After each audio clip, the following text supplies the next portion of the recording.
2 Corinthians chapter 12 verses 7 to 9. Because of the surpassing greatness of the revelations, for this reason, to keep me from exalting myself, there was given me a thorn in the flesh, a messenger of Satan, to torment me, to keep me from exalting myself.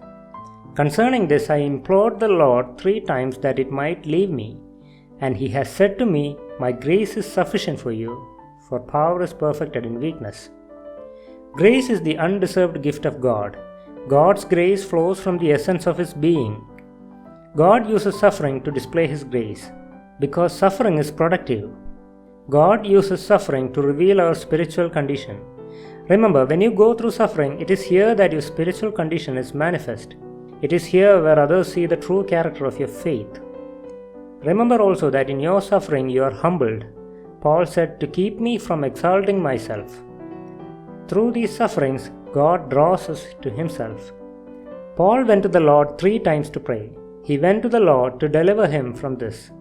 And this is the right place to go. He went to the living God. He went to the throne of grace. That's the right place to go. That's the only place to go. Verse 9, And He has said to me, My grace is sufficient for you. God did not remove his trouble, instead God gave him relief. He poured out sufficient grace to have enough strength and wisdom to endure it. Now get this, friends, this is the cornerstone of Christian living, that you will have trouble. In this life you will suffer. You are not going to escape it. God doesn't promise to remove it, but He promised to supply with enough grace to endure it. In Isaiah 43, God says, I have called you by name, you are mine. When you pass through the waters, I will be with you, and through the rivers they will not overflow you. When you walk through the fire, you will not be scorched, nor will the flame burn you. For I am the Lord your God, the Holy One of Israel, your Savior. God doesn't promise that there will be no water, no river, no fire. He just promises to be there when we are going through all of those. And the grace is there, poured out on us in abundance. The songwriter put it this way, He giveth more grace when the burdens go greater. He sendeth more strength when the labors increase. To added affliction He addeth His mercy. To multiplied trials His multiplied peace.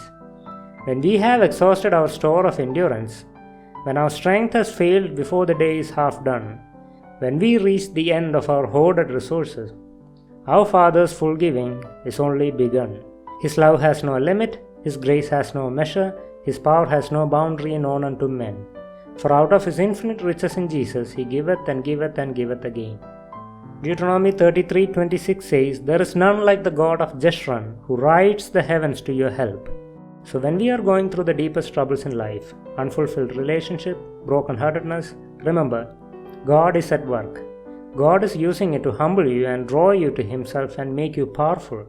And summing it up, Paul says, Therefore, in verse 10, Therefore I am well content with weakness, with insults, with distress, with persecutions, with difficulties, for Christ's sake. For when I am weak, then I am strong.